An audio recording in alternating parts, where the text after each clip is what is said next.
नमस्कार, स्वागत है आप सभी का देवभूमि समाचार में। मैं आपके साथ निकिता कश्यप। बुलेटिन की शुरुआत करते हैं। उत्तराखंड में एसआईआर के कार्यक्रम के तहत राज्यपाल लेफ्टिनेंट जनरल गुरमीत सिंह को आज लोक भवन नैनीताल में गणना फॉर्म सौंपा गया और जहां इस अवसर पर कुमाऊं के आयुक्त दीपक रावत, अपर सचिव रीना जोशी, अपर जिला अधिकारी विवेक राय और उप जिला अधिकारी नवाजीश खालिक भी उपस्थित रहे। जानकारी देते चले कि कार्यक्रम का उद्देश्य मतदाता सूची को पारदर्शी बनाना है, तो ताकि सभी पात्र नागरिकों के नाम सूची में शामिल किए जा सके। जानकारी देते चले कि अधिकारियों ने राज्यपाल को कार्यक्रम की प्रक्रिया तो वहीं मतदाता सूची की विधि के बारे में भी अवगत कराया गया है और जहां इस अवसर पर सभी वरिष्ठ अधिकारियों ने एसआईआर के अभियान के महत्व और लोकतंत्र में मतदाता भागीदारी की आवश्यकता पर भी जोर दिया।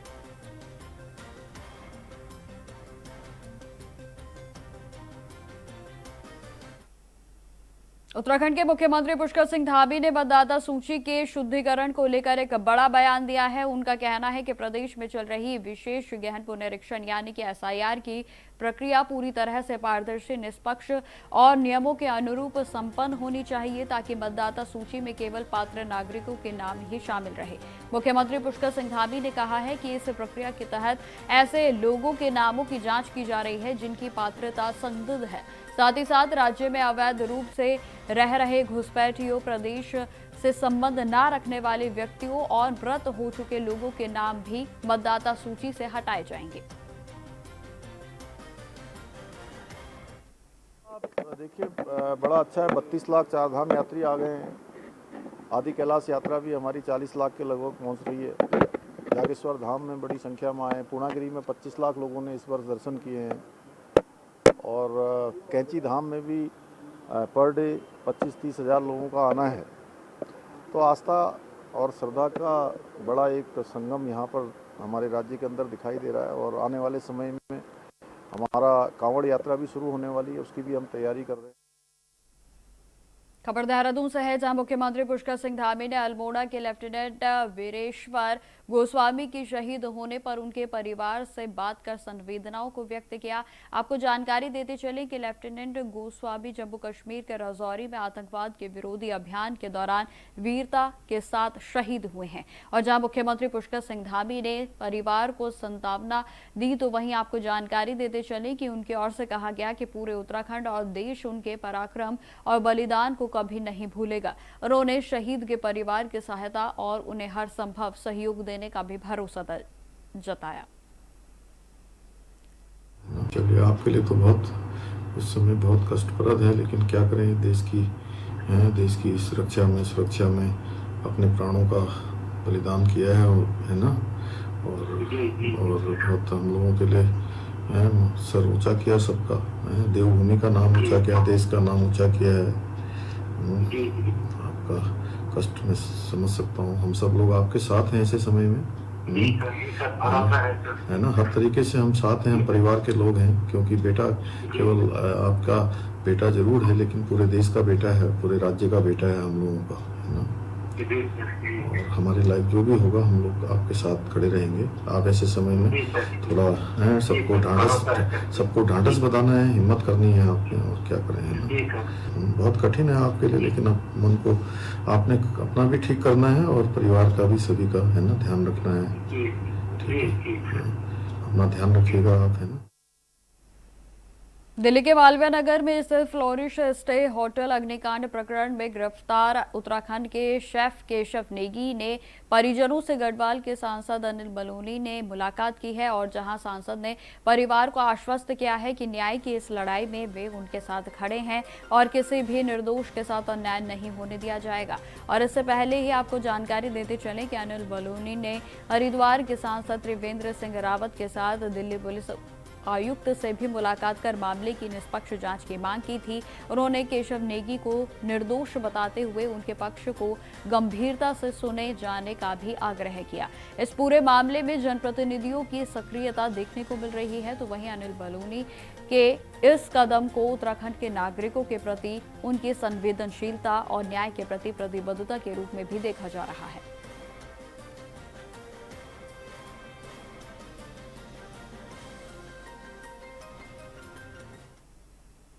खबरों में आगे बढ़ते हैं। मुख्यमंत्री पुष्कर सिंह धामी ने विकसित भारत 2047 के संकल्प को पूरा करने के में सबका सहयोग बेहद ही जरूरी बताया है। उन्होंने 6,940 करोड़ रुपए की लागत वाली 12 प्रमुख परियोजनाओं की समीक्षा की, तो वहीं मुख्यमंत्री पुष्कर सिंह धामी ने 50% से अधिक प्रगति वाली परियोजनाओं को 15 अक्टूबर 2026 तक पूर्ण करने के निर्देशों को जारी किया है। इसके साथ ही साथ मासिक समीक्षा मुख्यमंत्री स्तर पर और प्रत्येक 10 दिन के भीतर मुख्य सचिव स्तर पर भी आयोजित करने का आदेश उनकी ओर से दिया गया। उन्होंने भूमि हस्तांतरण, वन की स्वीकृति, तो वहीं भूमि अधिग्रहण से जुड़े लंबित मामलों के त्वरित निस्तारण पर भी विशेष जोर दिया है। मुख्यमंत्री पुष्कर सिंह धामी ने कहा कि इन परियोजनाओं का समयबद्ध और प्रभावी क्रियान्वयन प्रदेश के समग्र विकास और नागरिकों की सुविधा सुनिश्चित करने के लिए बेहद ही आवश्यक है।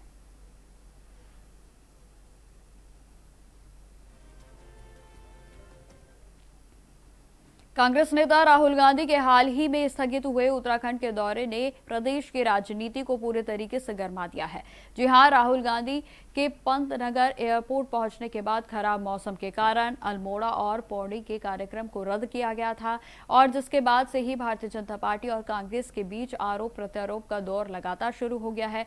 तो वहीं बीजेपी का कहना है कि अल्मोड़ा में अपेक्षित भीड़ न जुटने और पौड़ी में पूर्व सैनिकों के विरोध की आशंका के चलते दौरे को रद्द कर दिया गया। तो वहीं कांग्रेस ने इसे निराधार बताते हुए बीजेपी पर तीखा हमला बोला। पूर्व विधानसभा अध्यक्ष गोविंद सिंह कुंजवाल ने आरोप लगाया है कि बीजेपी जो है वो घबराई हुई है, सरकारी तंत्र का दुरुपयोग कर भ्रम फैलाया गया है। और जहां कुंजवाल का यह भी कहना है कि भारतीय जनता पार्टी जनता के बढ़ते समर्थन से भयभीत है और कांग्रेस को आगामी चुनावों में सत्ता सौंपने का जनता का मन अब बन चुका है। राहुल गांधी के कार्यक्रम से जो जनता में बहुत बड़ा उछाल था और सारी अल्मोड़ा जनपद की जनता जो है वो उमड़ करके आ गई थी, उसको देख करके वो बहुत चिंतित थे, उसको सहन नहीं कर पा रहे थे। इसलिए भारतीय जनता पार्टी के लोगों ने षड्यंत्र रच करके माननीय राहुल गांधी जी का कार्यक्रम रोका। इस भारतीय जनता पार्टी की जो करतूतें हैं उनको छिपाने के लिए डर के माध्यम से इस तरह का कार्यक्रम इन्होंने किया है और जो बहुत ही निंदनीय है। और ये राजनीतिक क्षेत्र में बहुत चिंता का विषय भी है कि एक दल दूसरे दल को की तमाम बातों का जवाब न दे पाए और उनकी क्षमता को आकलन करके डरने लगे और उसके बाद जो है वो इस तरह के नेताओं के कार्यक्रमों को रद्द करने का प्रयास करे। तो मैं समझता हूँ सबसे बड़ा निंदनीय काम है। अब खबर नैनीताल से है, जहां जनपद में एसआईआर की शुरुआत हो गई है। अभियान के तहत बूथ लेवल के अधिकारी घर घर जाकर मतदाताओं को गणना पत्र सौंप रहे हैं। आपको जानकारी दे दें कि मतदाता सूची को अद्यतन करने की प्रक्रिया अब शुरू कर दी गई है और इसका उद्देश्य मतदाता सूची की त्रुटि रहित, पारदर्शी और अद्यतन बनाना है ताकि सभी पात्र नागरिकों के नाम शामिल किए जा सके।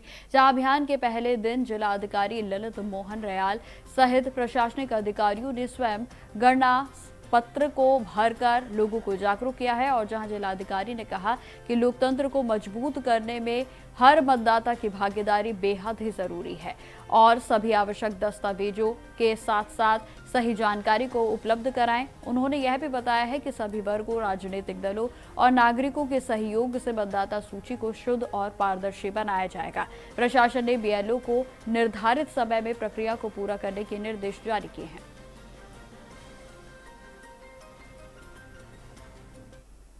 स्पेशल इंटेंसिव रिवीजन की जो कवायद है आज से जनपद में शुरू हो गई है।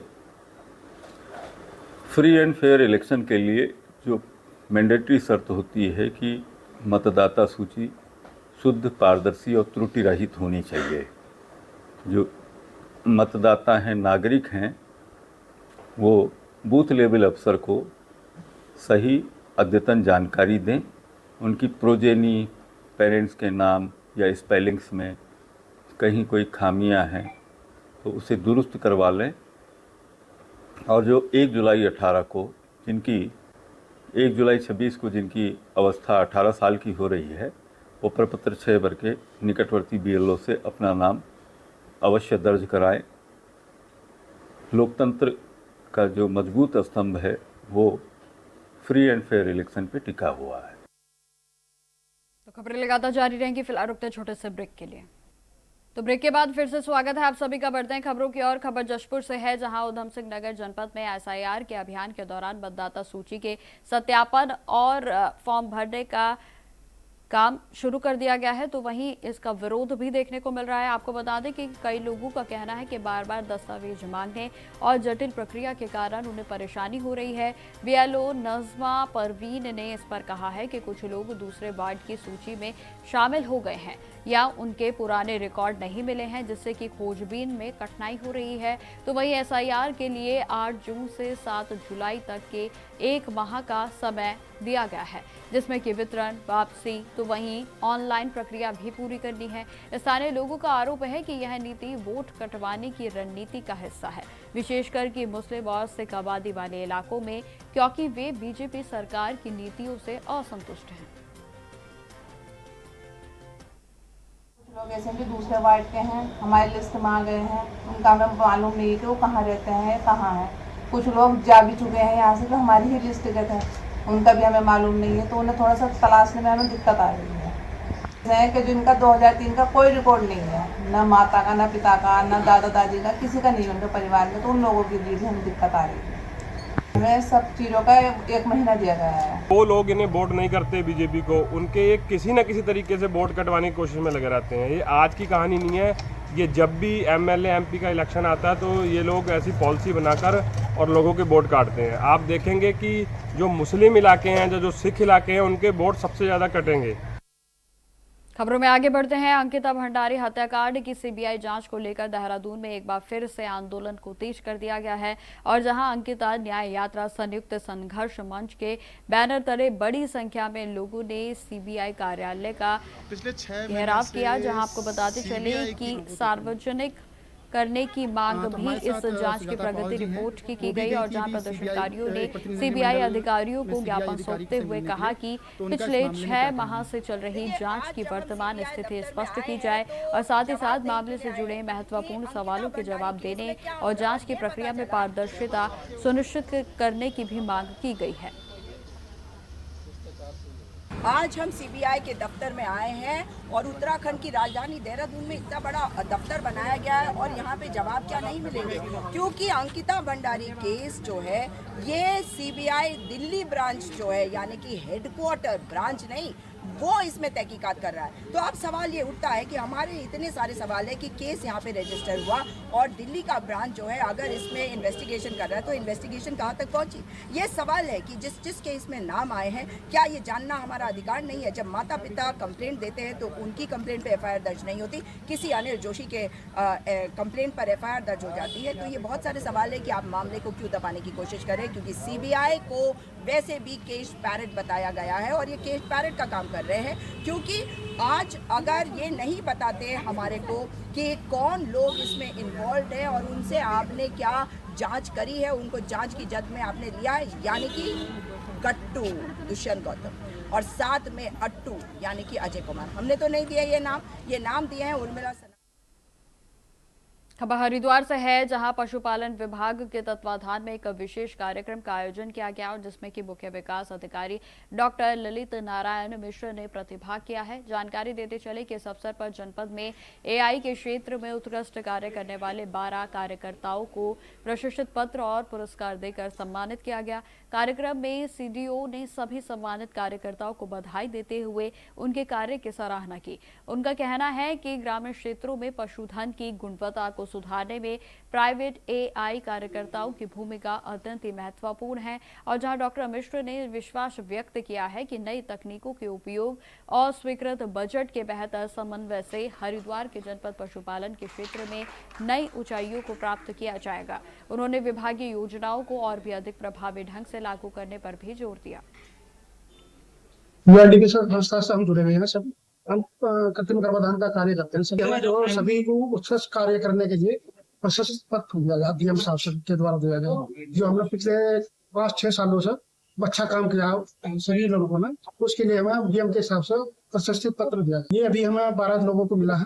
बस यहाँ काम हम कम से कम 70-80 लड़के काम करते हैं, और ये है हम घर घर जाकर कृत्रिम गर्भाधान का कार्य करते हैं, नस्ल सुधार का काम करते हैं, टीकाकरण का काम करते हैं, और आपका जो योजनाएं आते हैं पशुपालन विभाग की नई नई योजना, उन्हें क्रियान्वित करने के लिए हम भी लोग उसमें भाग लेते हैं।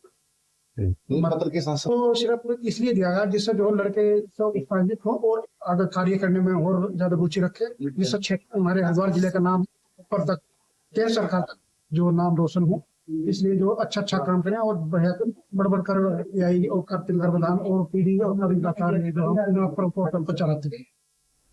अब खबर हरिद्वार से है, जहां धार्मिक महत्व और विसर्जन संस्कार को लेकर कथावाचक संजय कृष्ण भैया का एक बयान अब सोशल मीडिया पर तेजी से वायरल हो रहा है। वायरल वीडियो में उन्होंने कहा कि हरिद्वार मुख्य रूप से चारधाम यात्रा का प्रवेश द्वार है और यहां अस्थि विसर्जन को लेकर प्रचलित मान्यताओं पर भी उनकी ओर से सवाल उठाए गए, और जहां वीडियो में किए गए कुछ दावों को लेकर तीर्थ पुरोहितों तो वहीं धार्मिक संगठनों ने कड़ी आपत्ति को व्यक्त किया है। उनका कहना है कि इस तरह के बयान हरिद्वार की सनातन की परंपराओं, धार्मिक मान्यताओं और करोड़ों श्रद्धालुओं की आस्था को ठेस पहुंचाने वाले हैं।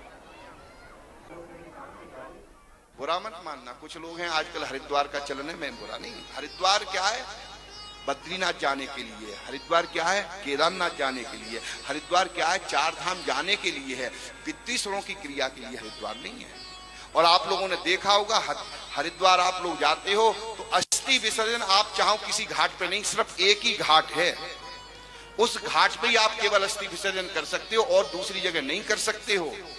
क्यों? क्योंकि वहां गलती थोड़ी नहीं है, वहां नीचे जाल लगा हुआ है। महीना 2 महीने बाद जैसे ही वो हस्ती इकट्ठी होती है, वो जाल ऊपर को आता है, वो अस्थियां लेकर के ऊपर देहरादून में ये जो कप प्लेट में चाय पीते हैं वहां की फैक्ट्री है, वहां पहुंचा दिया जाता है, उससे सारी व्यवस्था हो जाती है।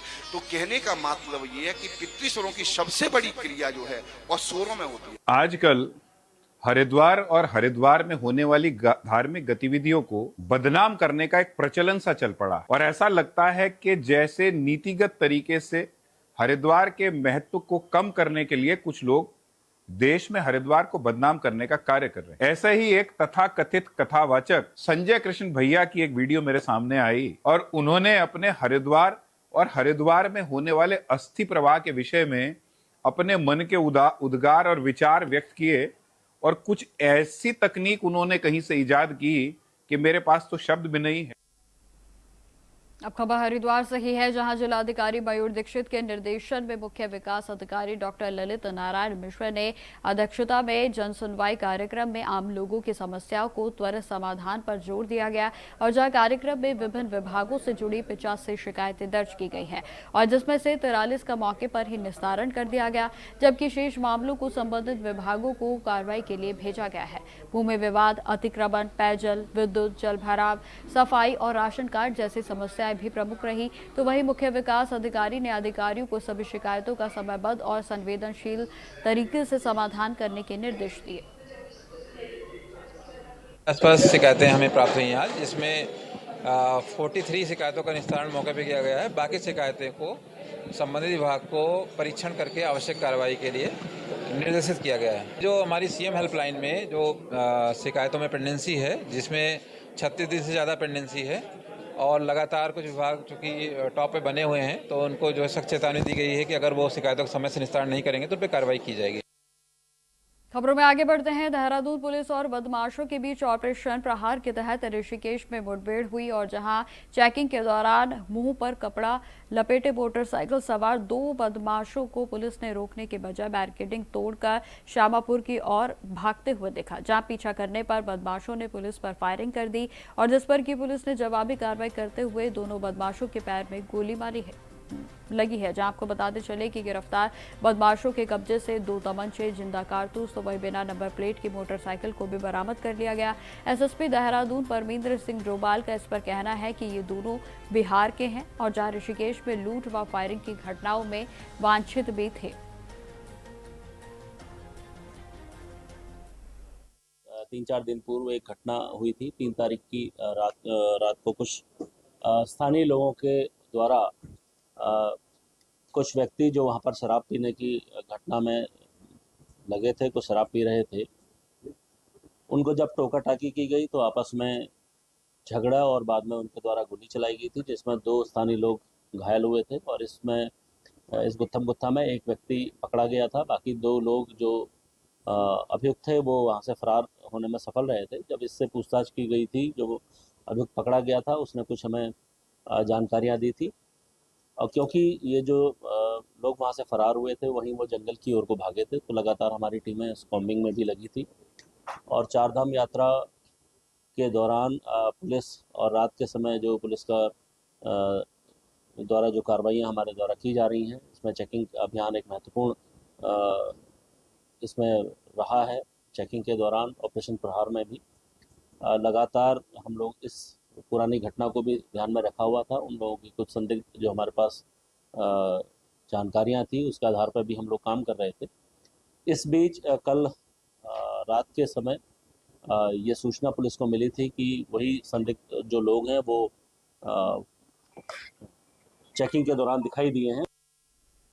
तो फिलहाल मेरे साथ इस बुलेटिन में इतना ही। देश दुनिया की तमाम खबरों की जानकारी के लिए बने रहें हमारे साथ। नमस्कार।